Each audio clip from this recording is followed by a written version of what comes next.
Qual? Assim, você sabe que a ciência, ela vai avançando e à medida que ela vai avançando, ela precisa fazer testes, né? Então, esses testes geralmente são feitos com animais, como ratos e tal. Então, assim, se imagina um dia que a gente não puder mais testar no rato, eu vou ter que testar na sua mãe.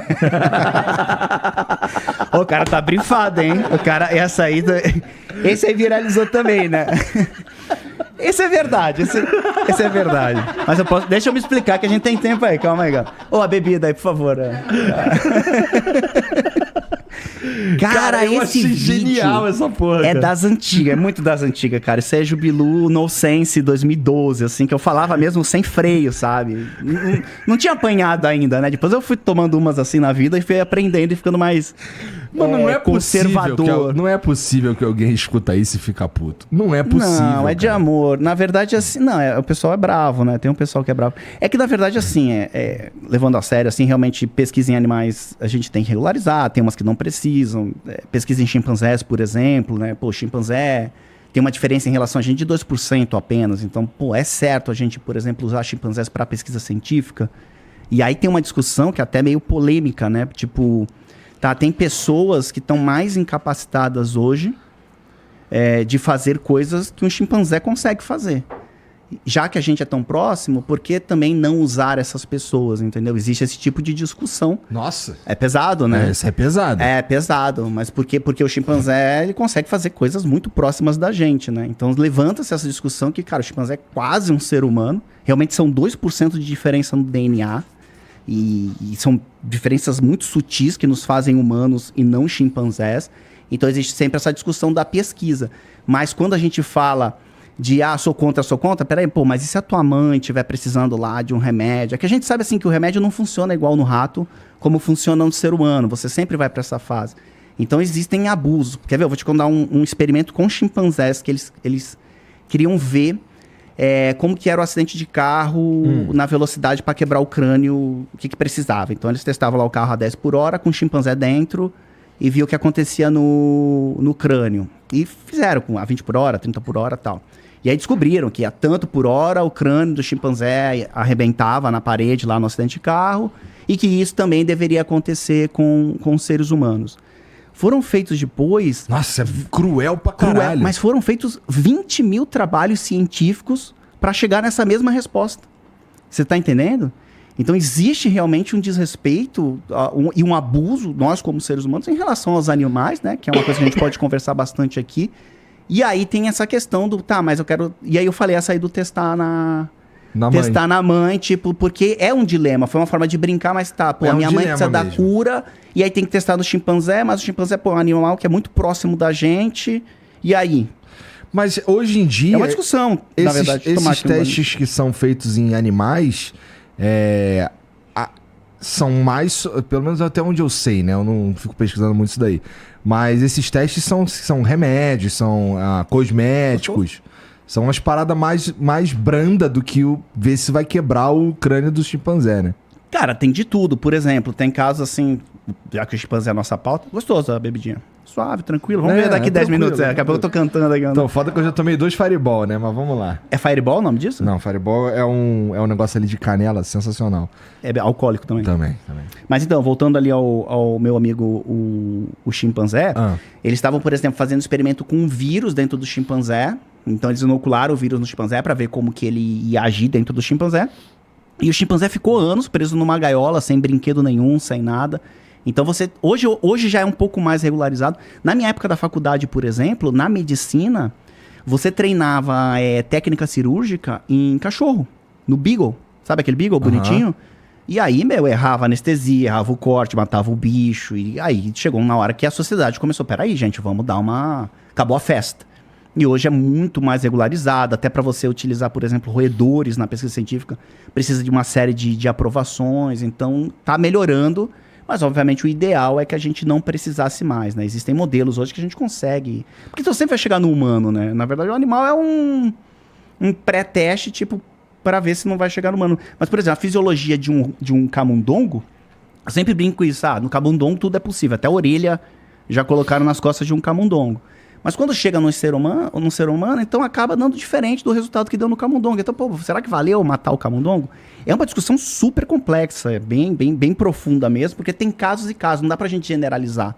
Né? Mas hoje a coisa vem melhorando, mas obviamente ainda existe um abuso da gente como espécie que se classifica como suprema, né? O Homo sapiens, utilizando não só os animais, como toda a natureza a seu favor, e a gente caminhando para esse colapso que a gente chama de um ecocídio, né? Que vem acontecendo, e esse colapso social que a gente deve... A gente já está... A Covid foi um exemplo, né? De colapso social. Com certeza. A gente vive num planeta cada vez mais doente, né? Porque o Homo sapiens, ele tem... É a espécie suprema, realmente a gente fez muita coisa legal e nos trouxe até aqui. Estamos aqui sentados, conversando, transmitindo pela internet. Exato. Né? Tipo, cara, pode falar palavrão aqui? Claro. A gente é foda. A gente é pica. A gente é demais. Chupa chimpanzé. Não, bateu o bagulho aqui já, velho. O cara manda todo um conceito, né, de... Sobre o chimpanzé... Acabou com o discurso. Recentemente... Mas deixa eu falar por que a gente não é tão foda. A gente só tem 2 problemas, né? A gente é xenofóbico, né? Então, nós matamos uns aos outros. E a gente aprendeu a destruir o meio ambiente ao nosso favor. E a nossa sociedade se construiu em cima disso. Só que a gente chegou no limite agora. Né? A Terra está no limite. E isso, como a gente vive agora, não dá mais para continuar. E aí existe esse questionamento de uma virada de chave para que a gente... Mas do que você está falando? Que tipo de consumo a gente faz que está destruindo a gente? Cara, desmatamento, por exemplo. Né? Por exemplo, o pior problema, 8 bilhões de pessoas. Né? Tem gente pra caramba no planeta. Essas pessoas consomem recursos. Esses recursos vêm da Terra. Eles são limitados. Então, quando no planeta vivia, sei lá, 1 milhão de seres humanos, a impressão que a gente tinha é que isso era inesgotável. Todos os recursos. Para fazer isso aqui, você precisa de minerais. Então, cara, foi feito desmatamento, né? Foi feito mineração para fabricar isso, para fabricar câmera, enfim. Tudo aqui veio de alguma fonte natural, né? Com certeza. Isso causou desmatamento. Essas florestas estão acabando. E um mundo sem florestas é um mundo diferente do que a gente sempre viveu. Nós evoluímos lá na savana, né, na África. Todo o nosso cérebro, ele evoluiu dentro da natureza. Nós não fomos feitos para viver em cidade. A cidade é um relapso aí que aconteceu na humanidade, que a gente fez agricultura, foi se juntando. Opa, vivemos todos juntos. Tanto que vocês ficam gripados toda hora aqui em São Paulo. Porque vivem aglomerados, né? Vocês, quando vocês têm um feriado, nenhum de vocês fica aqui. Vocês saem igual uns loucos, pegam 9 horas de trânsito para pegar uma praia poluída ali só para ter um pouco de natureza. Por quê? Porque o nosso cérebro foi moldado para viver na natureza. E a nossa sociedade, nos últimos 200 anos, cresceu em cima da queima de combustíveis fósseis. Né? Que a gente descobriu, cara, a gente não era nada até 200 anos atrás. Era medieval, negócio, cagava na casa, do lado, enfim, era o caos. Quando a gente descobre como produzir energia através de combustíveis fósseis, cara, aí a nossa sociedade, pum! E nós estamos, nesse momento, no auge da sociedade humana. Todo dia a gente tá no auge, né? Cada dia que a gente vive, a gente tá no auge. Nenhum ser humano, em toda a história da humanidade, esteve num momento tão pleno como nós estamos agora. Obviamente, tá cheio de problemas, o cara tá ferrado lá em casa, tá sem grana, mentira. Mas, cara, não tinha anestesia um tempo atrás, não tinha antibiótico. Você cortava seu braço, você morria. Pegava lá uma infecção, morria. Ficava gripado, morria. A expectativa de vida do ser humano era de 30 anos. 35? Quanto que você tem? 38. 30, já tinha morrido. Já tinha ido pro espaço. E isso foi um grande problema na história da humanidade, porque como a gente morria muito cedo, porque não tinha nada, tinha predador, cara. Imagina você sair na rua, tem leão te comendo, sabe? O leão quer te pegar, tem um monte de bicho querendo... E a gente é fraco, né? Perto dos outros animais. A gente apanha pra todo mundo. Sim. No humano ali... Até um canguru te mete a porrada. Mete, tranquilo, assim. Chimpanzé, gorila, os outros primatas batem na gente. Tem força, né? Então a gente foi criando em cima dos combustíveis fósseis uma super sociedade, só que a gente chegou agora no final.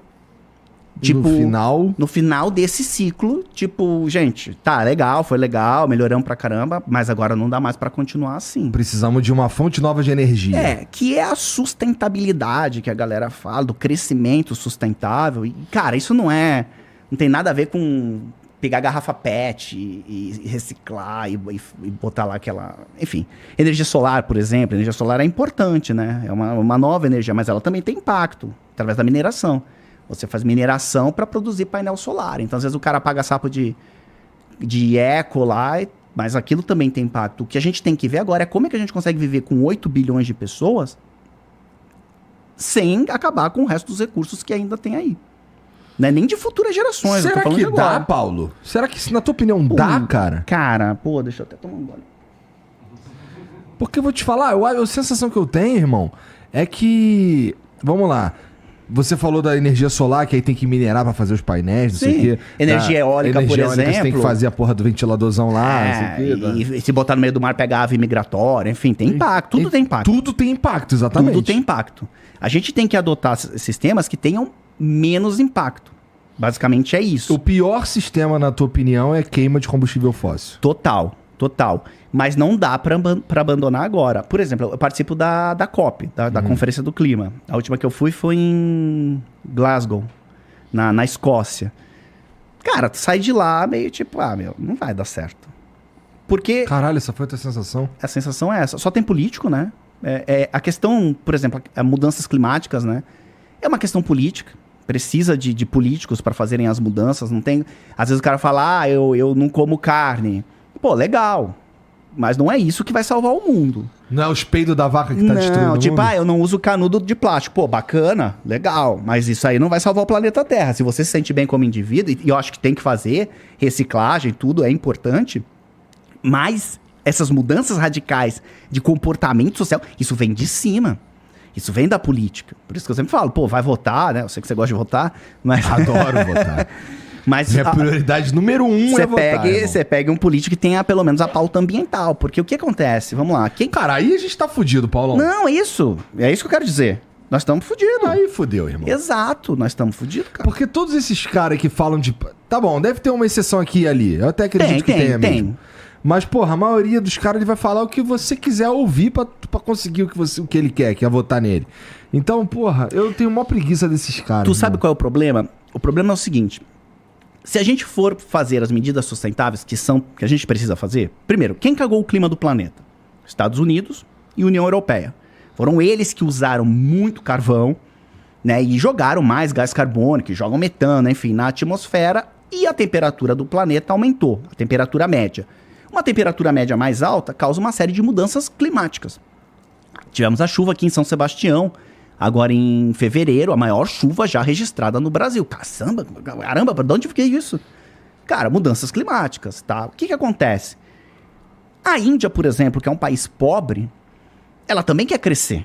Ela também quer que a sua população tenha prosperidade, ela também quer que as pessoas vivam bem. E tem o que lá? Tem uns 2 bilhões de gente lá? Tem gente pra caramba, por aí. E aí ela também quer queimar combustível fóssil. Aí os Estados Unidos e a Europa chegam e falam assim, não, we are the world, né? Imagine the beautiful green world. Aí é foda, né? Aí os caras falam, pô, mas você queimou, você usou a queima de combustível fóssil pra crescer economicamente, agora que eu quero, eu não posso? Beleza, então me paga. E aí os caras falam, não é bem assim. E aí começa esse jogo político que não acaba nunca. E, cara... E foi isso? E era mais ou menos isso que estava sendo debatido na COP? É essa a sensação, porque eles não chegam em acordo nenhum. E tem um outro problema, e aí pra chegar na tua resposta, que você perguntou, pô, tem solução ou não tem solução? E aí eu vou te dizer o que vai acontecer. Tem uma outra questão, que é o crescimento econômico. Se eu adotar medidas mais sustentáveis, pode acontecer do crescimento econômico ser menor. E, obviamente, que isso vai afetar o quê? As classes menos favorecidas. Claro. Classe D, classe C, a classe média. Vamos pegar Brasil, por exemplo. E aí você vem com o papo que você vai mudar o mundo e que você quer um mundo mais verde no futuro, para as futuras gerações. O cara não tá nem aí. Ele quer comer, ele quer andar de carro. Exatamente. Então, como é que você... E outra, o cara precisa de crescimento para se eleger também. Se ele não gerar crescimento econômico, não gerar emprego, em 4 anos ele não consegue voltar e se reeleger. E aí ele começa a adotar, tipo... Quer ver? Vou dar um exemplo... bem bacana que tá acontecendo no Brasil agora. Exploração de petróleo na foz do rio Amazonas. Tipo, cara, isso é um absurdo. Eu já tive lá no Iapoque, já andei de 13 horas de... Por que isso é um absurdo? Cara, pô, vamos lá. Então vamos... Mais um gole? Por mim, fica à vontade. Porque assim, o Brasil realmente agora, ele extrai menos petróleo. Então, óbvio que a gente quer petróleo. Quer ver? Vou até emendar um outro absurdo. No Alasca também, o Biden também quer explorar petróleo lá no Alasca, né? Que é um lugar que está sofrendo com as mudanças climáticas, derretimento do gelo, enfim. Então, o que acontece? Eu tive lá, lá no Oiapoque, né? Que é na foz do rio Oiapoque. Eu tive lá, isso já é uma discussão desde 2017, da exploração de petróleo lá. E o que acontece é que ali, você tem uma biodiversidade absurda naquela região. É um local de muita correnteza, então é favorável a acidentes, para vazamento. E é a foz do rio Amazonas. Ali sai muito nutriente que vai abastecer, inclusive, o Caribe. É tão grande ali a quantidade de sedimentos e nutrientes que chegam ali na foz, que isso realmente vai afetar toda a biodiversidade. Aí eu fui lá no Amapá. Vai gerar desenvolvimento lá no estado. Coisa nenhuma. Falar com a população lá, os pescadores, o caramba, ninguém quer isso lá. Mas, então se a gente pegar nesse ponto de vista, não vamos fazer. Até porque o Brasil hoje tem grande chance de ser o número 1 em sustentabilidade. Nossa energia é limpa, é hidrelétrica. É uma baita energia. Tudo bem, ela impacta. É o que eu falei, tudo gera impacto. Mas o que gera menos? Então, em relação... A gente não queima carvão quase. A gente tem termoelétrica, mas não queima muito carvão. Europa queima. A gente queima carvão quando a gente não consegue suprir com a hidrelétrica. Exatamente. Agora, tem países na Europa, por exemplo, que queimam... é a principal fonte, né? A própria Alemanha agora tá queimando carvão pra caramba lá com essa guerra e tal, enfim. Sem gás. Que caga a regra lá de vamos ser verdes, né? E aí tá agora queimando lá, enfim... Por quê? Porque precisa manter a população viva e com emprego e gerando riqueza. Então, se você pensar por esse lado, da riqueza, do crescimento econômico, beleza, vamos botar petróleo lá. Mas para quanto tempo é esse petróleo? Qual é o impacto que ele vai gerar? Porque, assim, uma coisa que acontece, o Brasil tem a Amazônia. Tanto que agora vai ter a COP em 2025 em Belém. E isso é muito bom. O Pará, que é o estado com a maior quantidade de desmatamento no Brasil, né? Vai ser lá. Daqui interessante, né? Daqui 2 anos, a COP vai ser em Belém, no estado que mais desmata no Brasil. Existe algum efeito prático o fato da COP ser lá em 2025? Então, eu participei uma vez, quando eu fui na COP em Glasgow, eu participei de um almoço que tava o Al Gore, o lá da Verdade Inconveniente e tal. Tava a filha esse é o que? É de 2007 esse documentário, né? E foi esse que gerou... toda essa onda, né, Ele é um porta-voz, né? Obviamente muito criticado, enfim, incoerente às vezes nas suas posições. E eu tava nessa reunião, cara, era uma reunião muito, tipo, poder do mundo, e eu tava ali no meio. Que é tipo... Do meu lado tinha até um campeão de Fórmula 1, tá ligado? Era... Caralho, eu fico me imaginando também, assim. Imagina, eu fico pensando assim, eu no teu lugar ali, olhando aqui assim os figurão, os caras... Um monte de líder mundial, os caras que, na verdade, vão decidir o futuro da humanidade, o caralho. E aí tá ali o Paulo Jubilucci. Tô ali, perdidaço. Doido pra dar uma cotovelada em alguém. Doido. E aí... Não, e o pior, eles falavam o tempo todo do Brasil. O tempo todo da Amazônia. Então, todos eles falam da Amazônia, porque a Amazônia realmente tem um grande poder de dar uma amenizada na temperatura do planeta. E eles estavam até, eu lembro na época, estavam tirando sarro do Brasil. Eles têm na Amazônia? Cara, interesses diversos. Vamos lá, vamos pegar, por exemplo, Noruega. Que a galera fala, funda a Amazônia, tá? A Noruega bota dinheiro. Pô, a Noruega tá lá atrás, lá derretendo gelo. Eles querem que a gente mantenha a Amazônia de pé. Nem sempre é uma ONG que quer dominar a Amazônia. Obviamente, todo mundo gostaria de ter a Amazônia. O Brasil tem. Mas o que eu queria te dizer é que existem fundos mesmo de investimento, bancos, que têm dinheiro para projetos na Amazônia. Para manter ela de pé, porque ela é importante para o mundo, para o planeta Terra. Então, por isso que a gente fala dela. E o Brasil tem a Amazônia como um negociador mesmo. Beleza, não vai ter mais desmatamento. Desmatamento zero até 2030. Mas me paguem por isso. Porque o mundo depende da Amazônia. Então, o Brasil tem uma carta na manga muito grande. Por isso que eu digo, por isso que explorar petróleo na foz do Amazonas tem muito mais dinheiro. Tinha um dado que eu tava...